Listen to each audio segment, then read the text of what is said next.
कहानी में रामनिहाल नाम का एक व्यक्ति है जो श्यामा के घर में अपना समय व्यतीत कर रहा है। वह रामनिहाल अपना बिखरा हुआ सारा सामान बांध रहा है और जिस कमरे में वह अपना सामान बांध रहा है उसकी खिड़की से अर्थात जंगले से सूर्य की रोशनी कमरे के भीतर एक रखी हुई प्रतिमा जो बुद्ध की प्रतिमा है उसके आंखों पर पड़ रही है और जिसके कारण उनकी आंखें चौंधिया नहीं रही है। हम मनुष्य के आंखों पर धूप पड़ने से हमारी आंखें चौंधियाने लगती है, परंतु वह प्रतिमा है और प्रतिमा पर लेखक लिखे हैं कि चौंधिया नहीं रही थी, यानी वो प्रतिमा है इसीलिए वो चौंधिया नहीं रही थी। परंतु बुद्ध की प्रतिमा बिल्कुल शांत गंभीर था, प्रसन्न चेहरा प्रसन्न था। रामनिहाल उस प्रतिमा की ओर नहीं देख रहा था, वह उसके हाथों में कागजों का बंडल था और वह उस बंडल को संदूक में रखना चाह रहा था। उसकी इच्छा हो रही थी कि खोलकर उसे पढ़े, फिर भी वह पढ़ नहीं रहा था। पता नहीं क्यों उसे हिचक हो रही थी और लग रहा था जैसे कोई उसे मना कर रहा हो। जिस तरह से किसी बच्चे को कोई चीज भयानक चीज छूने से हम सब मना करते हैं, उसी तरह से रामनिहाल के मन में भी लग रहा था कि वह उस कागजों को बंडल को खोलकर पढ़े, लेकिन लग रहा था जैसे कोई मना कर रहा हो, हिचक हो रहा था। वह उस कागज के बंडल को संदूक में रख देता है और रखने के पश्चात वह उसमें से एक लिफाफा निकाल लेता है और उस लिफाफे के भीतर एक चित्र रहता है। उस चित्र को लेकर वह हाथों में पकड़कर उसे देख रहा है। उस चित्र को देखने के कारण उसके आंखों से आंसू बह रहे हैं। अब ऐसा प्रतीत हो रहा है मानो कमरे में दो प्रतिमाएं हैं। इससे प्रश्न भी आता है कभी कभी कि कमरे में कितनी प्रतिमाएं थी। तो आप उस समय लिखिएगा कमरे में दो प्रतिमाएं थी, एक बुद्ध की जो कि विराग महिमा में निमग्न थे और दूसरा रामनिहाल का जिसके हृदय का द्रव्य यानी हृदय की भावनाएं जो हैं वो आंसुओं के रूप में लगातार बहती जा रही है। उसकी ऐसी दशा को देखकर उसके घर में एक नन्ही सी बच्ची है जिसका नाम है किशोरी। वह उसको देखती है और हल्ला करते हुए श्यामा के पास जाकर श्यामा को भाभी कहती है कि अरे भाभी तूने देखा नहीं, रामनिहाल जी रो रहे हैं। अब श्यामा किशोरी की बात को सुनती है और वह रामनिहाल के पास आकर खड़ी हो गई। रामनिहाल इतना खोया हुआ था कि वह उसकी और लगातार करुण धारा बह रही थी उसकी आंखों से। उससे श्यामा के नजदीक आकर खड़े होने का जरा भी आभास नहीं हुआ। परंतु रामनिहाल जब आंखें खोलता है और सामने श्यामा को देखता है तो उससे क्षमा मांगते हुए अपना आंसू पोंछने लगता है। श्यामा कहती है कि क्या बात है, जरा सुनो तो। जाते समय ऐसे तुम दुख प्रकट कर रहे हो, हम लोग से क्या कोई अपराध हो गया है? तब रामनिहाल कहता है कि तुमसे अपराध? यह तुम क्या कह रही हो? ये तो मेरा प्रायश्चित करने का, मुझसे जो भूल हुई है और मेरा जो ये प्रायश्चित करने का ढंग है यह बिल्कुल ठीक नहीं है। ये मैं क्या करूं, मैं अपने मन को समझाता हूं, इस तरह से कहता है। अब श्यामा को उसके बात में कुछ अटपटा सा महसूस होता है और वह थोड़ी सावधान हो जाती है। वो मुड़कर देखती है कि कहीं वो नन्ही बच्ची किशोरी सामने तो खड़ी है और वो क्या करती है कि उस लड़की को वहां से हटाने के लिए वो उसे बहाना बनाकर कहती है कि जा बेटी, कपड़े धूप में पड़े हैं, फैले हैं, और उस कपड़े के पास जाकर बैठ जा।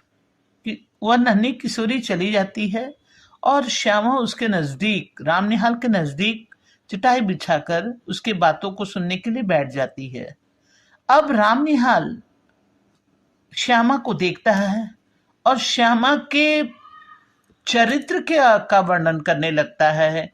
उसको कहता है कि तुम्हारा कठोर जीवन, तुम्हारा वैधव्य, ये बड़ा ही आदर्श है। तुम अपने मन के मनुष्य के मन में वासनाएं होती हैं, परंतु तुम उन वासनाओं को भी दमन कर दी है। तुम्हारा अवलंब बहुत दृढ़ है। तुम्हारे सामने नन्हे नन्हे बच्चों का झुंड आता है और उस बच्चे के झुंड को देखकर तुम उसको देव प्रतिमा समझने लगती है। कहने का तात्पर्य ये है कि श्यामा जो है वो कम समय में ही, कम उम्र में ही विधवा हो चुकी है, और रामनिहाल जो है उसके चरित्र का वर्णन कर रहा है। इसके कहने का तात्पर्य ये है कि वो बच्चों का को देखकर भी उसके मन में किसी तरह की ये भावनाएं नहीं आती है कि काश ऐसा हमारा भी बच्चा होता है, या मैं अपने जीवन में वैधव्य जीवन को छोड़ करके और सारे सुखों को प्राप्त करती। इस तरह की भावनाएं के कारण वो राम निहाल उसके चरित्र का, यानी श्यामा के चरित्र का वर्णन कर रहा है। तब ये सारी बातों को सुनने के बाद फिर पुनः वो अपने जीवन की बात कहने लगता है कि मैं जगह जगह भिन्न भिन्न प्रदेश में गया, छोटा मोटा व्यवसाय किया और जगह जगह नौकरी और पेट पालने के लिए इधर उधर घूमता रहा। सब जगह घूमने के पश्चात जब मैं तुम्हारे घर आया, यानी श्यामा को कर तुम्हारे घर आया, तो मुझे विश्वास हुआ कि मैंने घर पाया। यदि वो घर पाया है बच्चों, तो फिर वो सामान क्यों बांध रहा है? ये प्रश्न आपके मन में उठ सकता है कि वो सामान जब बांध रहा है और यहां कह रहा है श्यामा को कि मैं तुम्हारे घर आया तो मुझे विश्वास हो गया कि मैंने घर पाया। उसके घर पाने का कहने का तात्पर्य ये है यहाँ पर कि वो चाह रहा है कि श्यामा से मेरी विवाह हो जाए और पूर्ण रूप से मैं इस घर में रह जाऊं, ताकि मैं ये घर पाया। और फिर वो कहने लगा अपने बारे में कि जब से मैं गृहहीन था, मैंने हम जन्म लिए तब से आज तक मैं बेघर था और मेरे पास कोई भी सामान नहीं था, सिर्फ एक संदूक यानी एक बक्सा, जो कि ये और इसी में थोड़ा सा सामान है जो मेरे उत्तराधिकार का अंश है। अपने पीठ पर लादे हुए मैं घूमता हूँ। जिस तरह एक कंजर अपनी गृहस्थी को लेकर इधर उधर घूमता है, उसी तरह मैं भी इसको लेकर घूमता हूँ। फिर वो अपने बारे में ये कहने लगता है कि मैं अपने आप को इतना चतुर समझता था कि मेरी चतुराई के कारण भगवान भी मेरी चतुराई के कारण मुझको दया से वंचित कर दिए, और नतीजा ये हुआ कि मैं अपने को चतुर समझकर या अपने अधिक चतुर बनकर अपने आप को अभागा बना लिया। मेरी महत्वाकांक्षा जो थी, मैं जगह जगह घूमता रहा, जगह जगह दौड़ता रहा, परंतु हर जगह मेरा भाग्य क्या हुआ, धोखा ही देता रहा और कभी भी मुझको इससे अपने जीत प्राप्त नहीं हुई। मैंने हम किसी भी काम में सक्सेस नहीं हुए और नतीजा ये हुआ कि कभी भी मैं अपने आप को संतुष्ट नहीं कर पाया। मेरे जीवन के सारे सुख चैन जो हैं एक मृग मरीचिका के समान रह गए। मृग मरीचिका से भी प्रश्न आता है बच्चों। मृग मरीचिका तक का तात्पर्य होता है कि जिस तरह से रेगिस्तान के रेत में सूर्य की रोशनी जब पड़ती है तो वो सोने जैसा चमकने लगता है, और यदि जब तुम उसके नजदीक जाओगे तो क्या देखोगे कि वो तो मात्र बालू का एक कण है जो सूर्य की रोशनी पर चमक रहा है। उसी तरह से राम निहाल भी अपनी आकांक्षाओं को ये सोचता था कि मेरी महत्वाकांक्षा जो है वो पूरा हुआ और मैं अब सुख से जीवन व्यतीत करूंगा, परंतु इसकी यह सपना ये कभी भी पूरा ना हो पाया। मानो ये मृग मरीचिका के समान था। अब वो कहता है कि मैं जहां जहां नौकरी करता था सभी लोग सज्जन थे, लेकिन हमको हर जगह घर का सुख तो जरूर मिला, परंतु फिर भी ये सब मेरे लिए व्यर्थ की थी। अब श्यामा को लगता है कि क्या अटपटा सा बात किया जा रहा है। फिर वो कुछ कहना चाहती है, लेकिन राम निहाल उसको रोक देता है और रोक कर कहता है कि मैं तुमको अपना शुभचिंतक, मित्र और रक्षक मानता हूं। तो कहते कि और भी कुछ कहना है? तो कहता हाँ, तुमको नहीं कहूंगा तो किसको कहूंगा? अपने मन का भार कब तक ढोता रहूंगा? और तब वो पूरी कहानी जो है वो यहाँ से शुरू करता है कि वो ये चैत का महीना है ना, ठीक कार्तिक पूर्णिमा के दिन की ये बात है। हम अपने कामकाज से छुट्टी पाकर प्रतिदिन संध्या के समय में गंगा का दर्शन करने के लिए जाया करते थे। कहाँ? दशाश्वमेध घाट था, उसी घाट पर। वहां तब ब्रज किशोर, उसके ब्रज किशोर जो व्यक्ति है, उसके यहाँ राम निहाल पहले काम करता था। तो ब्रज किशोर जब राम निहाल को देखता है तो उसको कहता है कि मेरे यहाँ मेरे एक संबंधी आए हैं, उसको तुम गंगा के किनारे उसका गंगा का भ्रमण करवा दोगे और ले जाकर उसको गंगा का दर्शन करा देना। अब राम निहाल कुछ नहीं कहता, तैयार रहता है, ठीक है करा देंगे। अब क्या कहता है कि ठीक है, मैं बजरी पर इन लोग को बैठा कर घुमा दूंगा। और ब्रजकिशोर कहता है कि मुझे छुट्टी नहीं है, इसलिए ये काम तुम ही देखकर इन दोनों को घुमा देना। राम निहाल स्वीकार कर लेता है और एक वहीं पर बैठा रहता है तो देखता है कि एक पुरुष और एक स्त्री वहां से निकलती हैं। अब जब वहां से निकलती है तो नाम याद रखने के लिए कि एक पुरुष का नाम है मोहन बाबू और स्त्री का नाम है मनोरमा। वो दोनों जब निकलती है तो राम निहाल को समझने में देर नहीं होता कि यही दोनों व्यक्ति को मुझे घुमाना है। ब्रज किशोर बाबू कहते हैं क्या कि हाँ, मान मंदिर घाट में जो बजरा है, बजरा अर्थात नाव, जो बजरा है उस वो ठीक है, और राम निहाल जी इन लोग को अपने साथ ले जाइए ताकि कोई असुविधा न हो और इन लोग को घुमा दीजिए। जो पुरुष यानी मोहन बाबू जो हैं, उनके मन में तो थोड़ा रोष उत्पन्न होता है। उनके मन में ये भावना होती है कि आखिर हम आए थे ब्रजकिशोर के पास तो ब्रजकिशोर को घुमाना चाहिए, वो रामनिहाल को क्यों सुपुर्द कर दिया। परंतु मनोरमा के मन में ऐसा कुछ भी नहीं हुआ। बोला ठीक है, आप अपना काम कीजिए, तब तक हम लोग घूम कर आ जाएंगे। और वो लोग मान मंदिर घाट पर पहुंच करके बजरे पर चढ़ने लगे। जो ही बजरे पर चढ़ने लगे, मोहन बाबू, पैड़ी लगी हुई थी, पैड़ी अर्थात सीढ़ी, पैड़ी से चढ़ते हुए बजरे पर चढ़कर मोहन बाबू किनारे जाकर खड़े हो गए। मनोरमा अब चढ़ना चाह रही थी, पर मनोरमा जैसे ही पैड़ी पर चढ़ी उसको डर लग रहा था।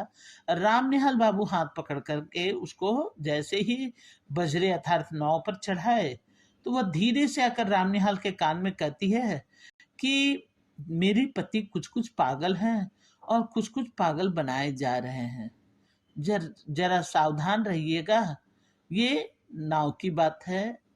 ये जैसे ही ये बात कहती है तो रामनिहाल को लगता है कि पता नहीं इसके कहने का क्या अर्थ है, लेकिन उसके कहने का ये अर्थ था कि यह नाव की बात है या नदी की बात है जो वो कहती है।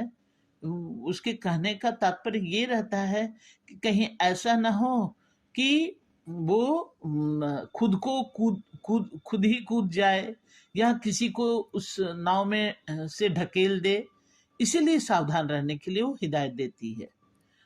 उसके पश्चात क्या होता है कि राम निहाल नाव में खड़ा रहता है और ये मोहन बाबू गंगा के दृश्य को देखकर उनके मन में ये भावना उत्पन्न होती है और वो मोहन बाबू से पूछते हैं कि वो मनोरमा से पूछते हैं कि मनोरमा, ये बताओ कि ये जो गंगा में दीप प्रवाहित लोग कर रहे हैं इसका क्या अर्थ है।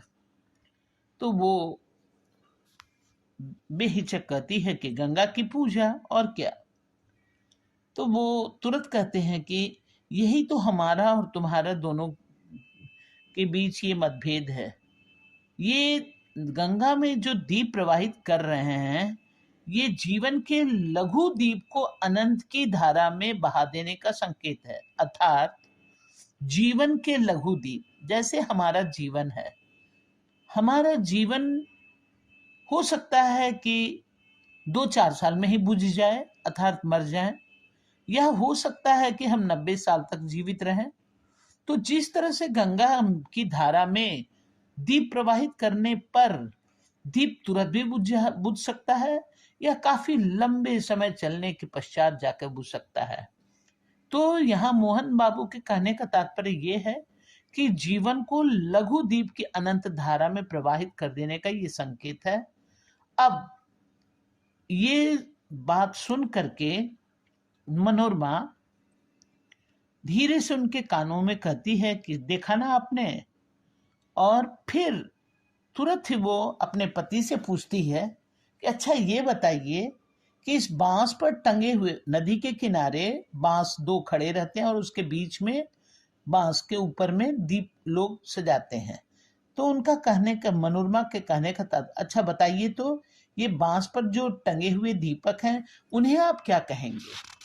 तो जैसे ही वो ये बात कहती है तो तुरंत ही मोहन बाबू ये उसको प्रत्युत्तर देते हैं कि जिस तरह से हम मनुष्य, चाहे कोई भी धर्म जाति के क्यों ना हो, हमारा एक ही उद्देश्य रहता है कि मरने के बाद हमारी आत्मा ऊपर जाती है। उनका भी यही कहना है कि आकाश भी असीम है और ये जीवन दीप जो बांस पर टंगे हैं वो जीवन दीप उसी ओर जाने का संकेत है। यानी दीप का लौ ऊपर की ओर जा रहा है। हमारा जीवन का जो दीप है वह भी हमें यही संकेत देता है। अब इन बातों को सुनकर वो समझती है कि देखो किस तरह से ये पागल वाला उत्तर दे रहे हैं। और वो तुरंत ही मोहन बाबू इन सारे बात को कहकर थोड़ा हाँफने लगते हैं और वो समझ जाता है कि ये हम लोग को पागल समझ रहे हैं। और वो थोड़ा आवेश में आके कहता है कि संसार के सभी लोग, सभी विश्वासघाती लोग तरह तरह के ठोकर मुझको दिए और मेरे हृदय को सभी लोग इतना धोखा दिए कि मैं उन लोगों से विमुख हो गया और मेरे मानसिक जो में उत्पीड़न यानी मानसिक दुख था उसमें भी किसी ने मुझको कोई सहायता नहीं की। और इवन तुम भी मनोरमा को हिदायत करके कि तुमने भी मुझे कभी कोई प्यार नहीं किया, कपट प्यार नहीं दिया। अभी इस बात को सुन के मनोरमा सोचती है कि अरे बा, अब तो ये राम निहाल के सामने ये सारा कुछ कहे जा रहे हैं। अब वो सोचती है अपने प्रतिष्ठा को बनाए रखने के लिए वो तुरंत मोहन बाबू कहती है कि चुप रहिए, आपकी तबीयत बिगड़ रही है, शांत हो जाइए। ताकि उसके कहने का अर्थ ये था कि राम निहाल ये सारी बात को न सुने। उसके पश्चात फिर वो धीरे धीरे कहती है कि राम निहाल को देखकर चुप रहने के लिए वो कहती है। अब मोहन बाबू कहते हैं कि मैं चुप क्यों रहूं, तुम लोग सत्य को छिपाकर छलना बनाती हो। और ये सब कहकर उनकी सांसें धड़क तेज चलने लगती है। अब जो राम निहाल माझी को कहता है कि नाव को मोड़ लो और पुनः वापस नाव को किनारे लगाने का हिदायत देता है। कार्तिक का महीना था इसलिए वो मोहन बाबू जो हैं वो मोहन बाबू कार्तिक का महीना था और शीतल हवा चल रही थी जिसके कारण उनके वो वहां पर थोड़ी देर चुप होकर पुनः कहते हैं कि ब्रज किशोर जो घुमाने इन लोग को भेजा है उसका नाम लेकर कहते हैं कि ब्रज किशोर को मैं पहचानता हूं। अपनी पत्नी का नाम लेकर कहते हैं कि मनोरमा के साथ वो मिलकर यह षड्यंत्र रच रहा है ताकि मुझे पागल घोषित कर दिया जाए और मेरे सारी संपत्ति को हड़प कर उसका प्रबंधक बन जाए। अब जैसे ही ये बात मनोरमा सुनती है तो कहती है कि आप व्यर्थ का संदेह पाल रखे हैं, ये संदेह को मन से निकाल दीजिए या मेरे लिए संख्या ला दीजिए, संख्या अर्थात विष लाकर दे दीजिए ताकि छुट्टी हो जाए। अब मोहन बाबू को लगता है कि ये सारी बातें जो हैं उस सुन ये सारी बात मेरे कहने से उसका अपमान हो रहा है। तो कहती ओ, ये सब नहीं कहना चाहिए था ना, अच्छा मुझसे अपराध हो गया। और उसे क्षमा मांगने के लिए अपनी पत्नी अर्थात मनोरमा के चरण छूने के लिए जैसे ही आगे हाथ बढ़ाते हैं तो वो पीछे घसकती है, और जैसे ही पीछे घसकती है कि राम निहाल के शरीर से उसका शरीर स्पर्श हो जाता है। अब वो क्या चाहती है कि उस समय में आगे पति उसके पैर छू रहा है, पीछे राम निहाल के शरीर से उसका शरीर स्पर्श हुआ, तो वो चाहती है कि उसको किसी का आश्रय मिल जाए।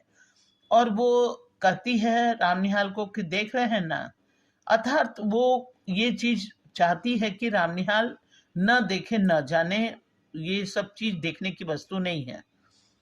उसके पश्चात जैसे ही वो नीचे की ओर उतरती है, यानी बजरा से नीचे उतरने के लिए पैड़ी जो लगी है उससे उतरती है, उस समय राम निहाल उसको जैसे ही संभाल कर उतारने की कोशिश करता है तो उसके मन में पता नहीं घृष्टता आ जाती है, एक घृणा नीच नीच भरी शब्द उसके मन में आ जाता है कि मैं धन्य हूँ, मैं बहुत भाग्यवान हूँ कि वो मेरा सहारा मेरा लेकर नीचे उतर रही है। फिर राम निहाल से वो रिक्वेस्ट करती है मनोरमा कि मेरी विपत्ति में आप मेरा मदद कीजिएगा। अर्थात उसके लिए विपत्ति ये है कि पति जो है वो विक्षिप्त अवस्था में है और ब्रज किशोर सारी संपत्ति को लेकर अपना प्रबंधक बनना चाह रहा है। इस तरह की घटना जो घटित है उसमें यह मेरे लिए विपत्ति है, और ऐसी अवस्था में यदि मुझे सहायता की आवश्यकता होगी तो आप मेरी मदद कीजिएगा ना।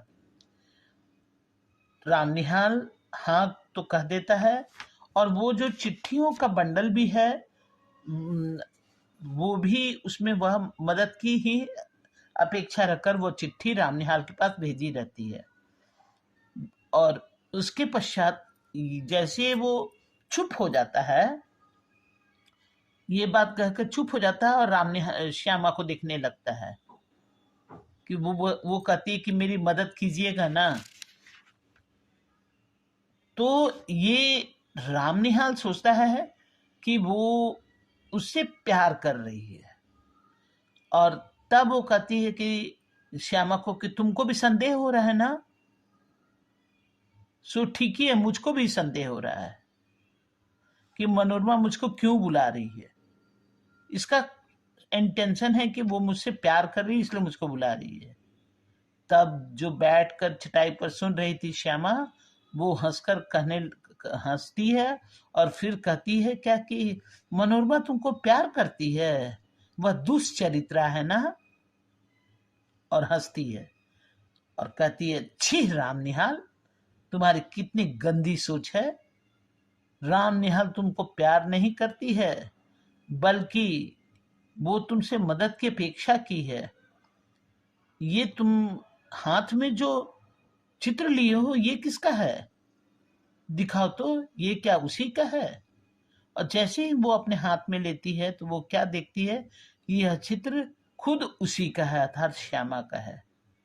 तब कहती है वाह राम निहाल, क्या तुमने तो बहुत अच्छा प्रेम करने का लड़कपन खेल रखे हो, अच्छी फांसी लगी है तुझको, तुमने अच्छा साधन जुटाया है, तभी तो कायरों की तरह यहां से भागने के लिए अपनी बोरिया बिस्तरा बांध रहे हो। अब डर के मारे राम निहाल हतबुद्धि अपराधी सा श्यामा को, मन उसकी चोरी पकड़ी गई इसलिए वो एकदम हतबुद्धि सा श्यामा को देखने लगता है, और अब उसको कहीं भागने का राह भी नहीं रहता है। अब श्यामा उसको समझाती है कि राम निहाल, प्यार करना इतना सरल नहीं है जो तुम प्यार के खेल का नाटक रच रहे हो। इस अब जैसे ही वो चित्र को चित्र लेती है उसके हाथ से, तो उसमें क्या देखती है कि वो उसी का चित्र है। तब वो कहती है ओ, तुम समझते हो कि मनोरमा तुमसे प्यार करती हो और तुम मुझसे प्यार करते हो, वाह बहुत अच्छा नाटक तुमने खेल रखा है। और उसके बाद उसको समझाती है, डांटते फटकारते हुए ये कहती है कि राम निहाल, तुम जाओ, मनोरमा तुमसे, एक दुखिया स्त्री तुमसे सहायता मांग रही है, वो तुमसे प्यार नहीं कर रही है, जाओ उसकी मदद करो और तुम्हारा सामान यहीं रहेगा, तुमको अभी मेरी संरक्षिता की आवश्यकता है, जाओ उठो नहाओ और जो भी ट्रेन मिले उससे जाकर ब्रज किशोर की चालाकियों से मनोरमा की रक्षा करो और फिर वहां से घूमकर मेरे ही पास आकर यहीं, क्योंकि तुमको भी मेरी संरक्षिता मतलब मेरा सपोर्ट, मेरा प्रोटेक्शन का भी तुमको जरूरत है, क्योंकि वो बिना घर बार का था। तो ये सब तुम्हारा भ्रम है, संदेह है। राम निहाल उठकर वहां से नहाने चला जाता है।